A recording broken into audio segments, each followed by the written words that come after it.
Welcome to Clothesline Theatre. We have been waiting for you to tune in to hear tales of Prince Edward Island, a place of history and some mystery. You may be surprised by the true stories that have been unearthed and brought to life by our radio dramas. We invite you to settle into a comfortable chair and let the voices and sounds trigger your imagination as you hear the following dramatic story. When one puts his or her head down on a pillow at night, the hope is for a sound sleep with pleasant dreams and the vision of waking refreshed to face another day. That is no doubt what hotel guest Mr. W.A. Weeks of Charlottetown hoped for on the night of March 30th, 1895, when he took to his bed in a room of the upscale Clifton House located at the corner of Water and Central Streets in Summerside.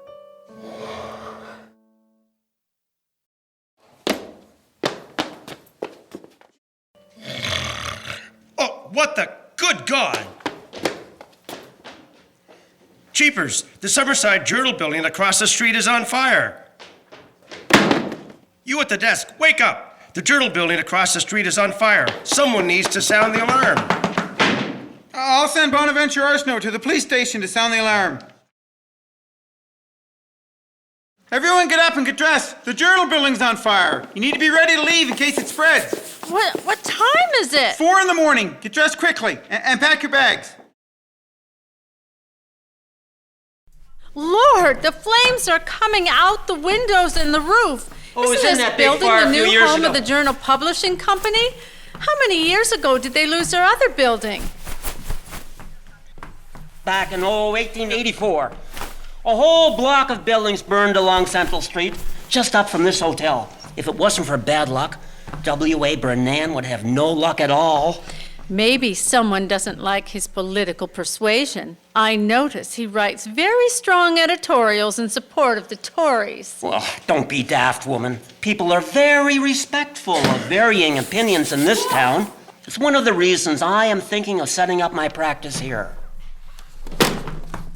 Look! The fire has jumped to Sharp's warehouse to the west of the Journal. Come on, let's get as far away from here as possible.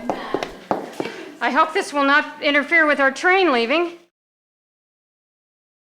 Imagine taking 20 minutes to get the alarm sounded. Disgraceful.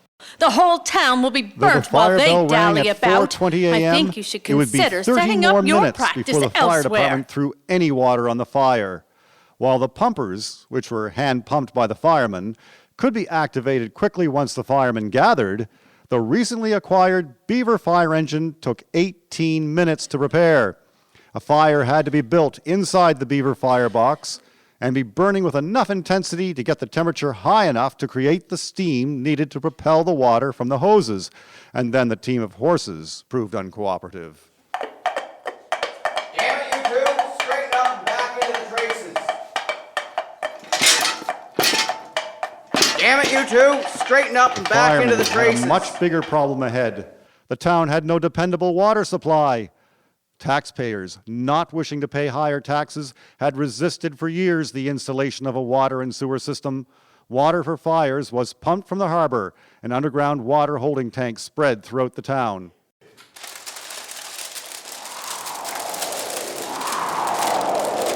You men in Company 2, get the hand pumper going with water from the harbor. You men in Company 2, get the hand pumper going with water from the harbor. We can't, Chief. The tide's out and we don't have enough hose to reach. We can tap into the well at Lafergie's warehouse until it's drained. From there, we'll move to the well at Clifton House. Then get Company 3 down to the harbor. They have more hose to run out. 4:45 Tell them to a.m. play on Captain Saunders' warehouse to try and save it. At Bonus Corner and played on the now doomed Journal Building and the Sharp warehouse located next door. When the tank gave out, they moved the steamer to an old cellar filled with water located nearby. It kept the firemen going for a couple of hours, thus saving the Mills building. But there was more trouble ahead.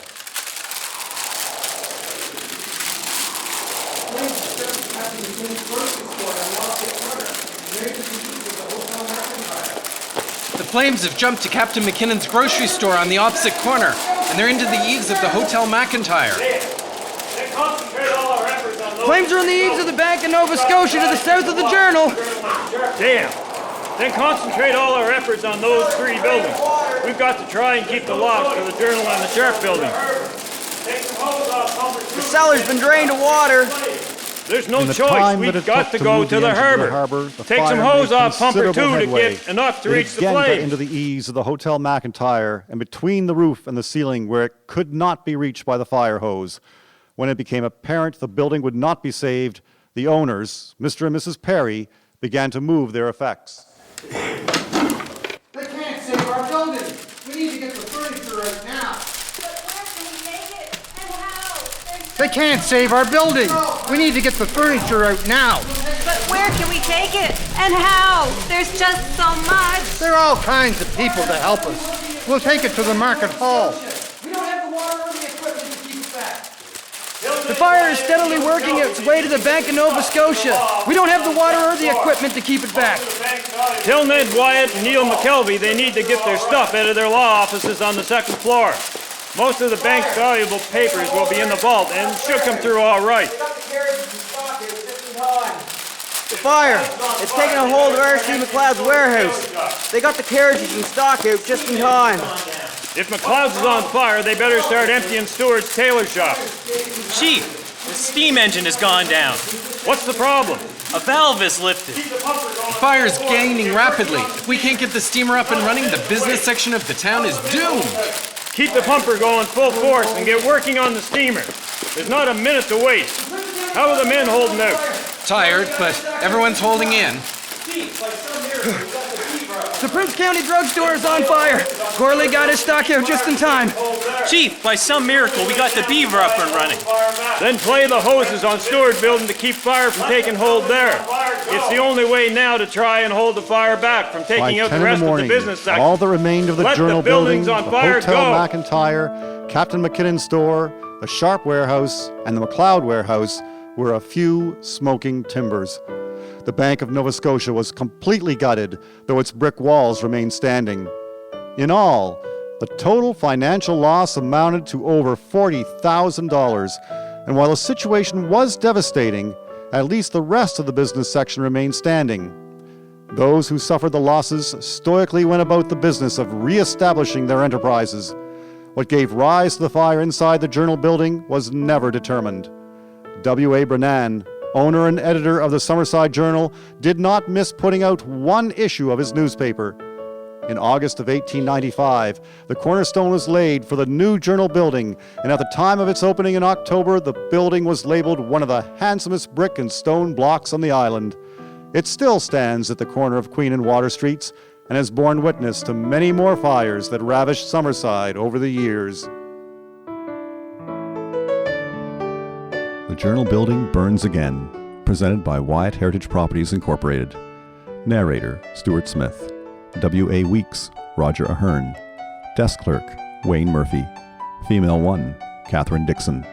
Male Guest, Wayne Wright. Female 2, Charmaine Comeau. Female 3, Elizabeth Randolph. Fireman 1, Jordan Stetson. Fire Chief, Albert Goody. Fireman 2, Brent Slater. Fireman 3, Greg Weeks. Fireman 4, Dan Casely. Mr. Perry, Paul McWilliams. Mrs. Perry, Karen Slater. Introduction, Lowell Eustis. Musician, Christine Anderson Gallant. Foleys, Alexandra Gallant, Nathan Wiley, Krista Bryson. Recording artist, Peter Gallant. Scripts written by Marlene Campbell. Scripts researched by Jean McKay. This project has been supported by the Building Communities Through Arts and Heritage Program, Department of Canadian Heritage.